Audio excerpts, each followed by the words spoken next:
What's up, beautiful world? I am Joe, here with the most beautiful Nicole. Hey guys. And we are ScalpLogic. Today we want to discuss what kind of guys are getting SMP.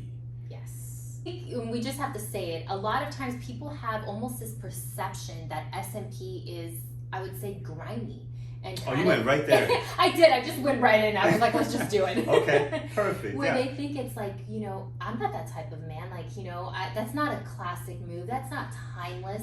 Yeah. That's almost like a kind of like a biker gang type of feel, like a bro type of show. Oh, that's a good word, a biker gang type of feel. Yeah, it really is. It's very taboo. It's very tattoo world-esque. It's almost like a different form of net tattoo. It's almost the same perception. Or you're like at the little teardrop on your face. 13 years doing this for a living, I've heard definitely that's probably the most common initial reaction when someone's like, what is it? What do you have done? Or what is it that guys can do? And I mean, when you explain to somebody that has no idea, like let's say you're in the store and you say, yeah, this is SMP, and then their expression on their face is a head tattoo.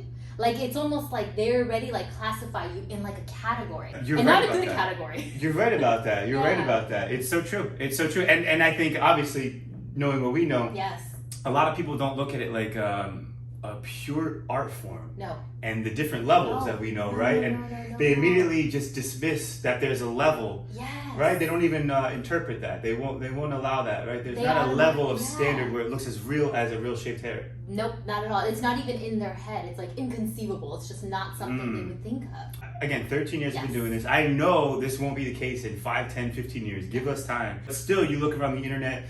We just had a guy the other day who just found out about this treatment procedure. It was a thing just a few months ago, right? And I love talking to those guys because I've been on the inside looking out, right? So anyway, what was his take on it? He was just like blown away at the artistry. That's, I think, the biggest thing is like he was just so blown away. It's so different than what he thought it was. So, I'm trying to keep everything private, but this gentleman has a lot of money. Yes. Money wasn't an issue for him. And he traveled to a big city to get this done. And ultimately, what I'm trying to say is he was kind of suckered by the marketing. Yes. And he is angry at the marketing now, isn't he? He had 2 sessions done by a provider. Who the provider, it doesn't matter, because most artists and companies are doing pretty much the same thing, right, when we talk about this. But he was really, he was almost like a sour taste in his mouth. He got taken. Yeah. He got taken. And he identified the desperation that people prey on. They feed off of. Yeah. And so that's what it is essentially, isn't it? Okay, so we definitely established there's some kind of griminess, some kind of tattooy feel. Yep. And we didn't even talk about the barbershop look, right? Those straight edge up looks. We talked about that, so I'm like exhausted about it. I think they are too. It doesn't look real. It never did look real. No one's real hair can look like that. So okay, moving past it. There's a lot of just regular guys that do get this done, but what we identify is a lot of them don't think they fit in this mold of the SMP world, the bro show. It's very young. Yeah. If you're like a 55-year-old man, there's really not that many people that cater to you. Yes. We had that comment the other day. We had a guy who got, Lego headed up. Yep. Poor guy. And he said to me, he was almost a little bit angry at me, and I took it with respect, but he was like, why aren't you guys more available? Why is it so hard to find you? Because all I could find was this younger crowd of guys, wearing the Rolexes and all that kind of stuff. So go ahead, make a message to just a regular guy out there who doesn't want to pop out, go to the club this weekend.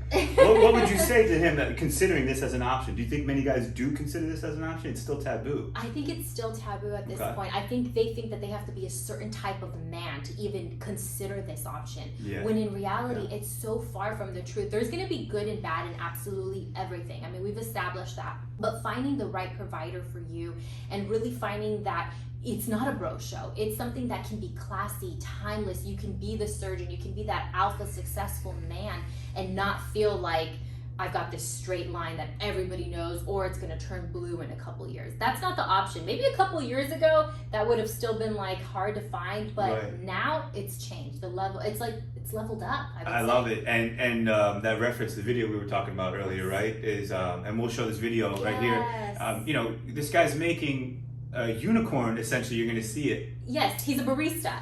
And you'll see, I've always mentioned Bob Ross, any painting, any artist, any kind of sculptures, in the midst of it, in the between stages, it doesn't look like the final result pristine. It doesn't look like anything. You're like, what are they doing? You're almost like, why are they wasting all that time? You're like, hurry up, get to it, right? So ultimately, we want to convey what? That it's a process. Our kind of treatment is a process. It's a build-up process. We keep building on it to achieve that perfection. Exactly. As opposed to getting it done in 2 or 3 hours, in 2 sessions. If somebody... 2 or 3 hours, an hour and a half, Joe. Sorry, I had to. They're making their money. That's good. That's good. And listen, like you said, it's a preference thing. Not everybody's looking for the highest level of standard, but as a bald guy, of course, why would you not? Why would you consider getting this done? Just shave your head if it doesn't look as real. Exactly. And remember, this is precision and this is art. All right, guys, this is a topic I can keep talking about for hours and hours and hours. I'd love to hear your comments. What do you think? What do you think people think about the industry? What did you first think about it? And do you think there's guys that want to get this done, but because of the stigma in their head, they just hold themselves back and they don't ever pull the trigger? Thanks for watching, guys.